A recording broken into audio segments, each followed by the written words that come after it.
सभी दोस्तों को मेरा नमस्कार। ठीक है, तो अपना कंपाउंड इंटरेस्ट कंप्लीट हो चुका था। वो लास्ट में वीडियो में दिक्कत आ गई थी, तो एक क्वेश्चन रह गया था ना। मतलब इस तरीके से बता रहा हूँ, क्वेश्चन सारे बता ही दिए थे लगभग। मान लो पर आपका अभी जाए, चलो दो बता देता हूँ, फोर्थ एंड फिफ्थ। उसके बाद फिर अपन परमुटेशन कॉम्बिनेशन पढ़ते हैं। ठीक है, परमुटेशन कॉम्बिनेशन के बारे में इंट्रोडक्शन देंगे यार, कि भाई क्या होता है, क्यों होता है, कैसे होता है, और फिर क्वेश्चन भी सॉल्व करेंगे कुछ। ठीक है, बहुत ही सिंपल टॉपिक है परमुटेशन कॉम्बिनेशन, तो आप टेंशन लेने वाली बात कुछ है नहीं। ठीक है। हाँ, तो भाई बात ऐसी है, ये क्वेश्चन करते हैं। कौन सा क्वेश्चन? तो ये फिफ्थ नंबर का क्वेश्चन देख लो आप। फिफ्थ नंबर का क्वेश्चन बोल रहा है कि बड़े ध्यान से पढ़ने होते हैं ऐसे क्वेश्चन की, क्या बोलना चाह रहा है वो। ये बोलना चाह रहा है तीसरे वर्ष का और दूसरे वर्ष का जो चक्रवृद्धि ब्याज का अंतर है ना, वो 26.25 रुपये है, तो वो राशि क्या है। ठीक है, ये पूछना, ये बोल रहा है। और रेट दे रखी है आपको 5%, तो यानी पी पूछा है उसने। ठीक है, तो भाई बात ऐसी है, भाई पी पूछा है इसने, तो फिर अपन पी निकालते हैं। वही तरीका लगाते हैं कि ऐसे भाई तीसरे वर्ष का और दूसरे वर्ष का क्या होगा, है ना पी। तो अपन ये देखते हैं, पहले ये किया, यानी 5% यानी कितना होता है 1/20। यहाँ 1/20 लिखा, यहाँ 1/20 लिखा, और यहाँ भी 1/20 लिखा। ठीक है, मैं बड़ा लिख लेता हूँ यहाँ पे। ठीक है, 26, एक बार ये देख लो कि अंतर कितना है, 26.25। तो इस पे करते हैं अपन। ठीक है, ये और ये ले लिया। यार एक तो ये ना लाइन ढंग से आती नहीं है। हाँ, और ये ओके। अभी है 26.25। ये तो इतना तो ध्यान रखो आप, अभी इसको साइड में रखो। ठीक है, 1/20, 5% का मतलब ये 1/20, ये भी 1/20 ले लिया। ठीक है, तो भाई साहब क्या करेंगे, 20 20 20 कितना होता है 8,000। ये आपको मैं कई बार बता चुका हूँ। ठीक है, फिर मतलब सिंपल सिंपल इंटरेस्ट लेंगे तो कितना आएगा, ये 400, ये 400, 3 साल का बता रहा हूँ, और ये 400। ठीक है, सिंपल। अभी देखो, अभी तीसरी साल चक्रवृद्धि ब्याज निकालना है अपन को, तो कितना क्या होगा, इसका इसका और इसका जो दूसरी साल का लगा होगा ना, दूसरे साल का जो भी लगा होगा, और फिर उसका। ठीक है, इसका कितना आता है 20 रुपये, इसका कितना आता है 20 रुपये, और दूसरी साल भी तो लगा होगा ना 20, तो इसका कितना आता है 1 रुपये। तो इसका चक्रवृद्धि ब्याज टोटल कितना आ गया, 420, 440 और 441, है ना। ठीक है भाई, 20 और 1, तो टोटल कितना आ गया 441। ठीक है, और दूसरी साल का कितना था, ये 20 रुपये। दूसरे साल का 400 तो है, 400 का 20 रुपये और था, तो कितना था 420। कहने का मतलब यह है, ये मान लो आपके खाते में 8,000 रुपये है। ध्यान से सुनना मेरी बात को। ठीक है, और 20% आपको इंटरेस्ट रेट मिल रही है। ठीक है, बैंक से। तो बैंक भाई पहले वाले साल में कितने रुपए देगा आपको ब्याज के, 400 रुपये देगा। ये सिंपल दे दिया। ये दूसरे साल होगी, तो दूसरे साल में तो 400 तो देगा ही, पर जो 400 मिला उसका भी तो 20 देगा। तो कितना मिलेगा आपको, 420 रुपये तो मिलेगा, मिलेगा ना पक्का। और तीसरी साल हुई, और तीसरी साल में आपको 400 तो रुपये देगा ही, फिर 420 का 20 रुपये और देगा। ठीक है, मतलब 400 को दूसरे साल का जो 400 था ना, उसका तो 20 रुपये देगा ही, और पहले साल जो 400 मिला फिर उसका भी 20 रुपये देगा। पर दूसरे साल जो आपको 20 रुपये मिले ना एक्स्ट्रा, 420 हो गए थे, फिर 20 का 1 रुपया और देगा। तो यानी कितना हो जाएगा, 20 40 और 1 41, तो 441 तो तीसरे साल मिलेंगे, और दूसरे साल आपको 420 मिलेंगे। तो अंतर कितना हो गया इनका, 21 रुपये। समझ में आई आपको, ये तो दूसरे साल का होता है, अपन लिखते हैं। और टोटल मान लो निकालना होता है आपको चक्रवृद्धि ब्याज, तो टोटल कितना होता था 400 400 400 1200, तो ये हो जाता। मान लो टोटल निकालना होता है ना तीनों सालों का, और 20 20 और 20 और 1, यानी 1261 रुपये हो जाते हैं आपके टोटल। ठीक है, परंतु ये तीसरे साल तो 441 मिलेंगे, दूसरे साल 420 मिलेंगे आपको। तो अंतर कितना आ गया, 21 रुपये का अंतर आ गया। तो भाई 21 बराबर कितना दिया हुआ है आपको, 26.25, यही दिया हुआ था, देखो आपको करके। ठीक है, 26.25, तो एक बराबर कितना हो जाएगा 26.25/21। ठीक है, इसको इस जीरो को उठा के यहाँ पे डबल कर दो चाहे से। तो इसको अगर आप डिवाइड करोगे, तो करके देख लो डिवाइड, तो 1.25 आएगा। तो भाई 1.25 बराबर 1 है, तो 8,000 बराबर कितना हो जाएगा, 8,000 से 1.25 को मल्टीप्लाई कर देंगे। ठीक है, तो कितना आ जाएगा 10,000। तो आंसर इसका 10,000 आ जाएगा। ठीक है, ये तो हो गया ये वाला क्वेश्चन। अभी क्या है, चौथा नंबर का क्वेश्चन देखो आप। चौथे नंबर का बोल रहा है कि 10% वार्षिक ब्याज की दर से 4 साल का चक्रवृद्धि ब्याज और साधारण ब्याज। वैसे 4 साल का पूछते नहीं है, अगर पूछ भी ले तो ज़्यादा दिक्कत वाली बात नहीं है। 4,000 रुपये है, तो 4,000 नहीं है, ये तो आंसर है। 256.40 रुपये, तो वह राशि क्या है, आपसे ये चीज़ पूछिए। देखो इस तरीके से कर सकते हो, एक तो आप कैसे कर सकते हैं, 10% है ना, तो 10% को क्या, 4 है तो फिर 4 डंडी ले लो आप, ऐसे कर लो चाहे से। ये 1/10, 10% मतलब 1/10 होता है, ये 1/10, ये 1/10 और ये 1/10। तो कितनी बार 10 है, 1 2 3 4, तो यहाँ पे 10,000 ले लो। ठीक है, 10,000 ले लिया। तो अभी क्या है कि भाई 10,000 है ना, 1 2 3 4, तो 1,000 रुपये क्या आ गया, इंटरेस्ट रेट आ गया। इसका 1,000 आ गया, इसका 1,000 आ गया, इसका 1,000 आ गया और इसका 1,000 आ गया। ठीक है, अभी देखो ये तो आ गया क्या, साधारण ब्याज। साधारण ब्याज कितना आ गया, 4,000। ठीक है, आपको क्या दिया हुआ है, अंतर दिया हुआ है इसमें 256.40, और चक्रवृद्धि ब्याज कितना आएगा इस साल का देखोगे तो कितना लिख देंगे अपन, 1,000 का 10 कितना होता है, 100 रुपया हो गया। ठीक है, ठीक है, टोटल देखेंगे ना अपन, इसका 100 अभी यहाँ पे लगा के रखो। ठीक है ना, और ये है तीसरी साल है, तो तीसरी साल इन दोनों का 100 है ना, 100 और इसका कितना हो गया 10। ठीक है, अब ये चौथी साल है, तो इन तीनों का 100। ठीक है, 100 और 100 ले लिया, फिर इन 100 का 10, फिर इस 100 का 10 और इस 10 का 1 रुपया, ये हो गया 10 10 और 1। अभी देखो आप, अभी इन दोनों इन सबका अंतर देखोगे ना आप, तो सबको टोटल करना पड़ेगा आपको। तो कितनी 100 हैं, 100 तो देख लो अपने कितने हैं, ये 100 ये 10 था, तो 100 कितने हैं, 1 2 3 4 5 6 7 और 8 100 हैं। नहीं ये 10 थे ना, एक सेकंड रुको यार, ये 3 साल के तो 100 हैं और ये 10 10 हैं। मैं देखो ये ढंग से टाइप हुआ नहीं है ये, एक सेकंड रुको। ठीक है, ये पेन से लिख देता हूँ, ये 3 तो साल के 100 थे, अब इस 100 का 10। ठीक है, इस 100 का 10, इस 100 का 10 और इस 10 का 1, ये आ गया। तो भाई 100 100 100 100 कितने हैं, 1 2 300 400 500 और 600। 600 तो ये 100 100 के हो गए, 3 और 3 600 हो गए। ठीक है, 10 10 के कितने हैं, 1 2 3 4, 4 10 10 के हैं, तो ये 40 ये हो गया और एक ये है, तो कितना हो गया 641।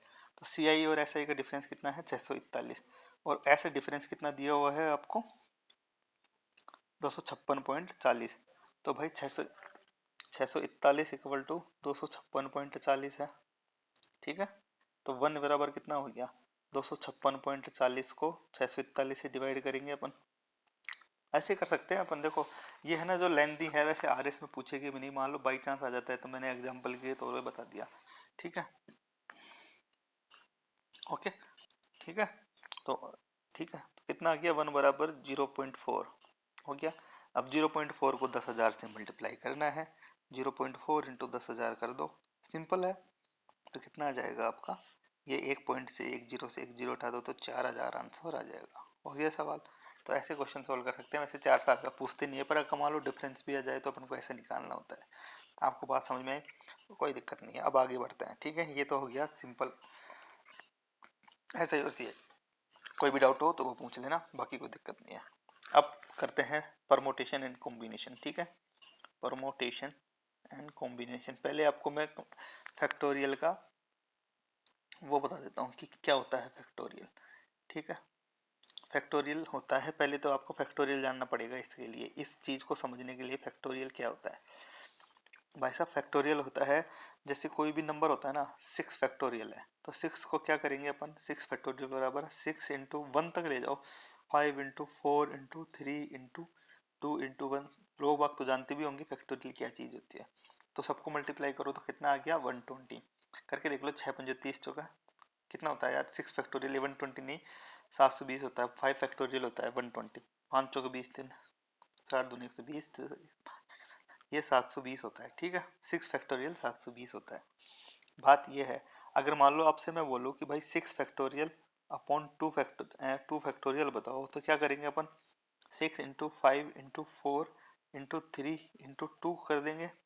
2 फैक्टोरियल लिख सकते हैं ना, 2 इंटू 1 को तो 2 फैक्टोरियल लिख सकते हैं, तो 2 फैक्टोरियल तक कर दो और अपॉन 2 फैक्टोरियल कर दो, तो ये इससे ये कट जाता है। आपसे कोई बोले कि 6 फैक्टोरियल अपॉन 4 फैक्टोरियल बताओ, तो क्या करेंगे अपन? 6 इंटू 5 इंटू 4 फैक्टोरियल लिख दो डायरेक्ट, ठीक है, अपॉन नीचे 4 फैक्टोरियल लिख दो और इसको इससे काट दो, तो कितना आ जाएगा? 30। समझ में ही बात? तो ये फैक्टोरियल का रूल होता है, सिंपल है। 7 फैक्टोरियल 7 फैक्टोरियल अपॉन 5 फैक्टोरियल पूछे कोई, तो क्या करना है? 7 इंटू 6 इंटू 5 फैक्टोरियल लिख सकते हैं अपन, ये फैक्टोरियल है, ठीक है, नीचे 5 फैक्टोरियल है, इसको इससे काट दो तो 7 6 की 42। ये आ गया बात समझ में? ओके, इतनी सी बात है। फैक्टोरियल का मतलब ये होता है, और फैक्टोरियल का चिन्ह को अपन ऐसे भी लिख सकते हैं 7 और 5, ये फैक्टोरियल का चिन्ह होता है, ये भी होता है, ये साइन भी होता है फैक्टोरियल का। मान लो कोई बोले कि ये इसका मतलब क्या होता है? 7 माइनस 5, तो इसका मतलब ये होता है कि भाई 7 माइनस 5 को पहले सोल्व करो और फिर उसका फैक्टोरियल लगा दो, तो यानी 2 फैक्टोरियल आ गया इसका, ठीक है, ये होता है बात। यानी इसका मतलब ये होता है कि 7 माइनस 5 का फैक्टोरियल, ये होता है बात, ठीक है।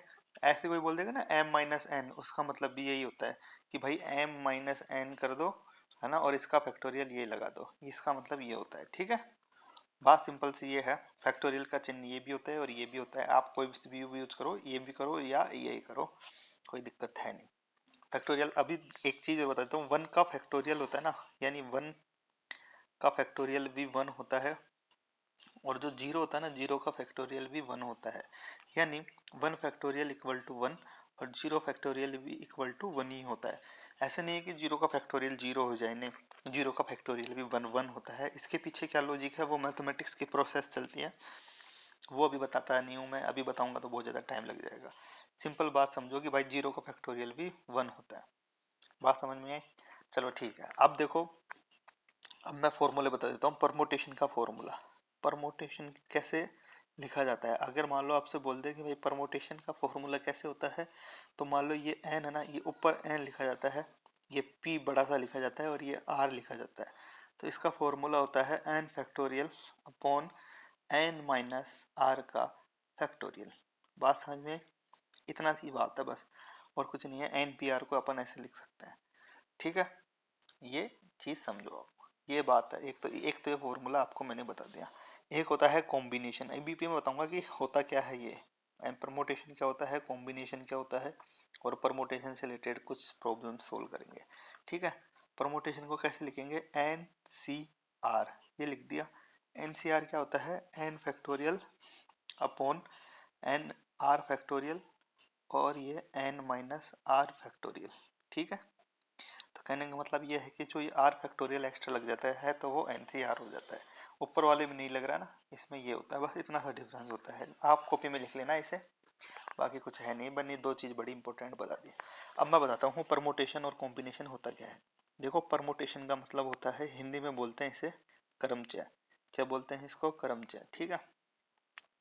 इसका मतलब क्या होता है? इसका मतलब ये होता है, क्रमचय का मतलब ये होता है कि आपको अरेंजमेंट करना है, यानी अरेंजमेंट को, अरेंजमेंट होता है ना, अरेंजमेंट कितने पॉसिबल वे में अरेंजमेंट हो सकते हैं, उसको बोलते हैं अपन क्रमचय, अरेंजमेंट, ठीक है।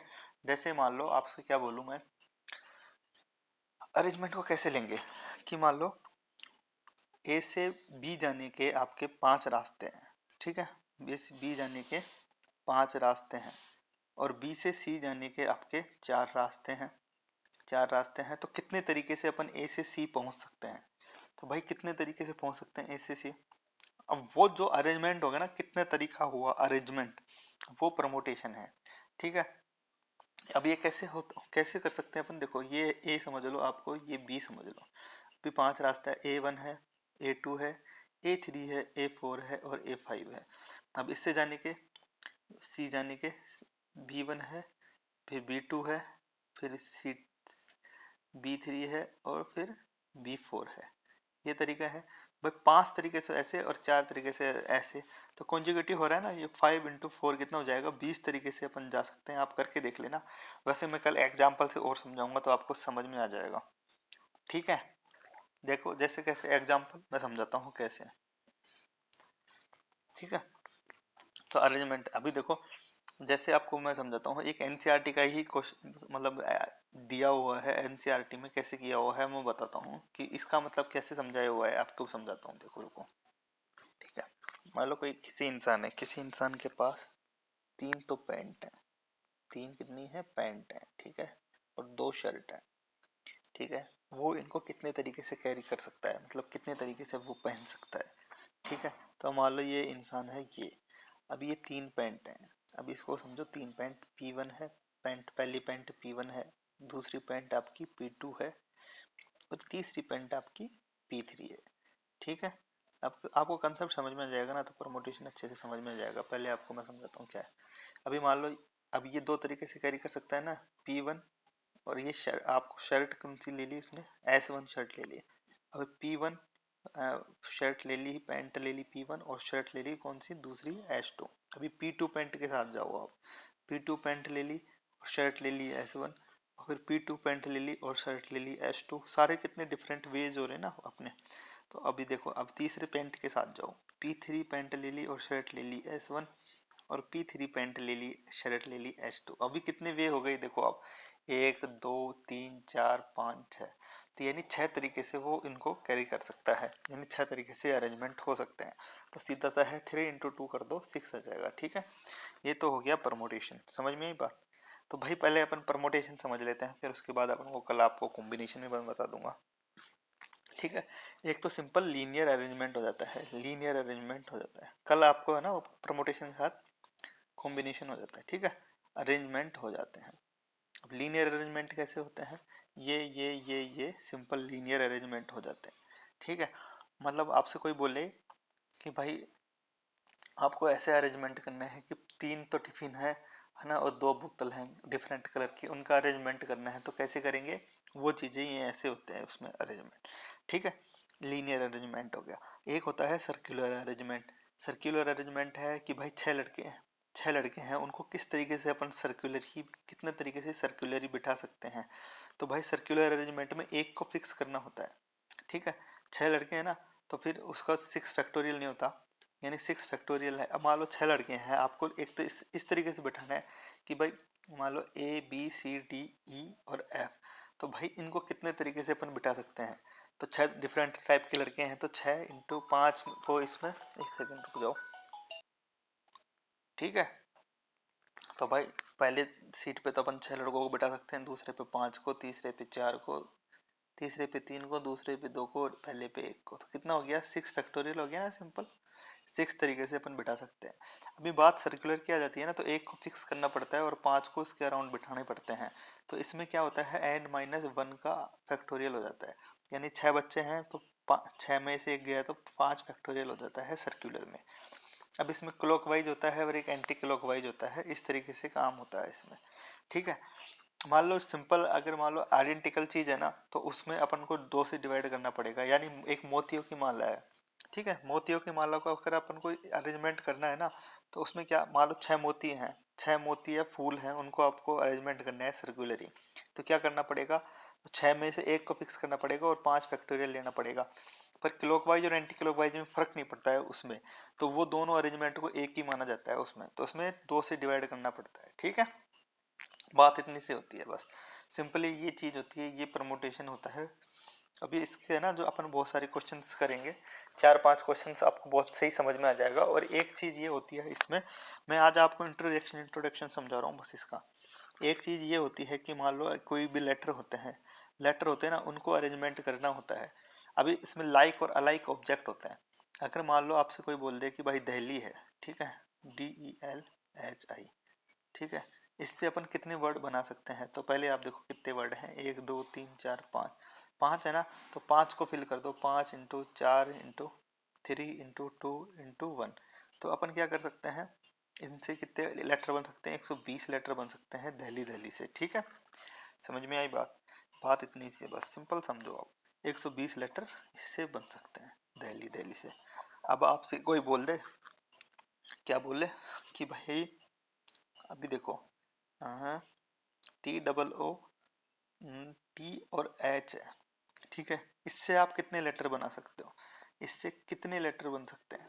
अभी क्या करना होता है, कितने लेटर बन सकते हैं। अभी देखो, अगर मान लो मैं ये टी है ना, ये टी, ये दो प्लेस हैं, अगर मैं इस टी को और इस टी को एक जगह यहाँ पे रखता हूँ, ये दो जगह यहाँ पे रखता हूँ, कैपिटल में ले लो आप, T double O T H, है ना, आप समझोगे कि यार ये क्या हुआ।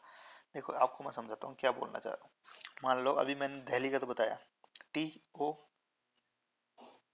हाँ एक सेकंड रुक जाओ, कोई अच्छा सा वर्ड लेते हैं। हम्म, देखो कोई वर्ड बताओ, स्कूल लेते हैं, ठीक है, SCH और एल है, ठीक है, ये स्कूल है। आपसे कोई बोले कि भाई इसमें बताओ कि कितने वर्ड बन सकते हैं, अगर मान लो ये लेटर सारे डिफरेंट होते, मान लो मैं एक ओ को यहाँ पे रखूँ, एक ओ को यहाँ पे रखूँ, या एक ओ को यहाँ पे रखूँ, एक ओ को यहाँ पे रखूँ, कोई फर्क पड़ रहा है क्या? बात तो वही है, ओ तो सेम ही होते हैं, तो भाई डिफरेंट नहीं है ना ये। तो एक एक से ऑब्जेक्ट आ जाते हैं ना, तो अपन को उससे फिर डिवाइड करना पड़ता है। पहले देखो कितने लेटर हैं, 1 2 3 4 5 6, 6 लेटर हैं, तो 6 फैक्टोरियल तो आ ही जाएगा। तो अपन क्या करना होगा, अभी जो जितने भी सेम होते हैं ना आपस में, तो उसको उससे डिवाइड करना होता है, ये 2 से अपन डिवाइड कर देंगे। तो टोटल कितने लेटर बनेंगे, 6 × 5 × 4 × 3 × 2 ले लिया, इधर 2 रख दो, और ये 2 फैक्टोरियल है, ये 2 से ये 2 कट जाएगा, तो कितने आ गए, 6 × 5 = 30, जो 120, यानी कितना आ गया, 36, यानी 360 ही लेटर आपके बनेंगे, ठीक है। और सेम से हो जाते हैं ना, तो फिर उससे वो डिफरेंट हो जाता है, 360 लेटर आपके बनेंगे, जितने भी सेम होते हैं ना उससे आप डिवाइड करते जाओ। यानी कोई भी लेटर, अब कल भी क्वेश्चंस करेंगे इसी तरीके के, जितने भी डिफरेंट लेटर होते हैं ना, और जितने टाइम रिपीट हो रहे हैं, उससे अपन को उतनी बार डिवाइड करना होता है, ठीक है। एक वोवल कॉन्सोनेंट होता है कि भाई वोवल एक साथ आने चाहिए, कॉन्सोनेंट एक साथ आनी चाहिए, दोनों अलग अलग आए तो क्या होगा, वो सब चीज़ें हैं। और एक क्वेश्चन ऐसे होते हैं कि मान लो एक विद एक सेक्रेटरी और वो इन सर्कुलर में सेम पोजीशन पे बैठे हैं, इन दोनों को एक मानना है और उसके अपोजिट साइड में एक मानना है, तो भाई लोग कितने अरेंजमेंट होंगे। तो ये सब चीज़ें हैं इसमें, ठीक है। बहुत सारे क्वेश्चन हैं, अपन करेंगे, कोई दिक्कत है नहीं। तो ये होता है क्या, परमोटेशन। परमोटेशन ये होता है, और एक कॉम्बिनेशन, कॉम्बिनेशन में क्या होता है कि सिलेक्शन करना होता है आपको, मतलब अरेंजमेंट के बाद भाई सिलेक्शन भी तो करना होता है ना, आपको एक टॉपिक लेना होता है, उसका वो सिलेक्शन करना होता है। यानी आपको बोल दे कि भाई 52 कार्ड है, उसमें से आपको 4 क्या निकालने हैं, क्या निकालने हैं आपको, एस निकालने हैं या कुछ कुछ भी निकालना है, यानी वो उन्हें कितने चाहिए, 13 पत्ते, 2 पत्ते निकाल, 4 इक्के निकालने हैं, ठीक है। तो भाई क्या होता है, वो 4 इक्के, एक इक्का निकलना चाहिए उनमें से, तो वो क्या होता है कि सब सिलेक्शन होता है, सिलेक्शन में भी करेंगे अपन, जैसे 52 में से 4 निकालने, तो 52C4 हो जाता है, ऐसे करके उनका वो सिलेक्शन करना होता है, वो कॉम्बिनेशन में। पर पहले अपन परमोटेशन देखेंगे, परमोटेशन के बाद अपन कॉम्बिनेशन देखेंगे, और फिर कॉम्बिनेशन अगर आपको समझ में आ गया ना, तो उससे प्रोबेबिलिटी वगैरह होती है ना, बहुत सिंपल पड़ जाता है। कभी प्रोबेबिलिटी में प्रॉब्लम होती है ना, वो बहुत सिंपल हो जाती है, ठीक है। तो ये हो गया परमुटेशन एंड कॉम्बिनेशन का बेसिक्स। तो कल से अपन क्या करेंगे, कल से क्या, अगर मान लो आज पॉसिबल हुआ तो परमुटेशन की एक वीडियो आज मैं डाल दूंगा, परमुटेशन, परमुटेशन ओनली परमुटेशन की होगी, ठीक है। उससे आपको बहुत सारी चीज़ें समझ में आएगी कि ये अरेंजमेंट कैसे करने होते हैं। कई बार आपने यूपीएससी में भी देखा होगा कि मान लो पता नहीं आता है या नहीं आता, मैंने कभी कहीं देखा था कि कोई भी वर्ड दे देता है कि डिक्शनरी पे ये वाली नंबर का है, तो इस ये वाला नंबर कौन से नंबर पे रहेगा डिक्शनरी में, है ना, ये सब चीज़ें आती हैं। ये लेटर है, ये नंबर है, इनसे ये इतने कितने वर्ड फॉर्म में हो सकते हैं, या एटलीस्ट 1 एटलीस्ट 2 वर्ड वगैरह सब ये अपन कर लेंगे, एटलीस्ट 1 केस होना चाहिए। तो देखो एक तो ये होता है कि है ना, अगर मान लो टोटली एक्सक्लूसिव इवेंट हुए ना, टोटली एक्सक्लूसिव, यानी वो एक दूसरे पे डिपेंड नहीं है, एक्सक्लूसिवली, ठीक है। अगर मान लो टोटली एक्सक्लूसिव हुए, एक दूसरे पे डिपेंड नहीं है, तो वो प्लस हो जाते हैं आपस में, यानी एटलीस्ट 1 सॉल्यूशन आना चाहिए भाई।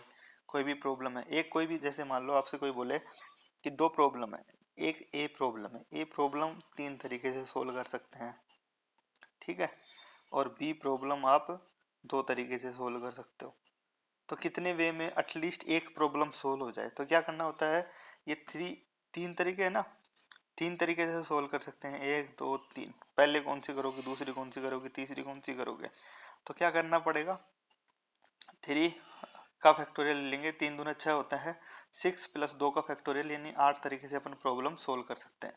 ये एटलीस्ट 1 करना है, मतलब कोई भी, या तो ये इस प्रॉब्लम या तो ये।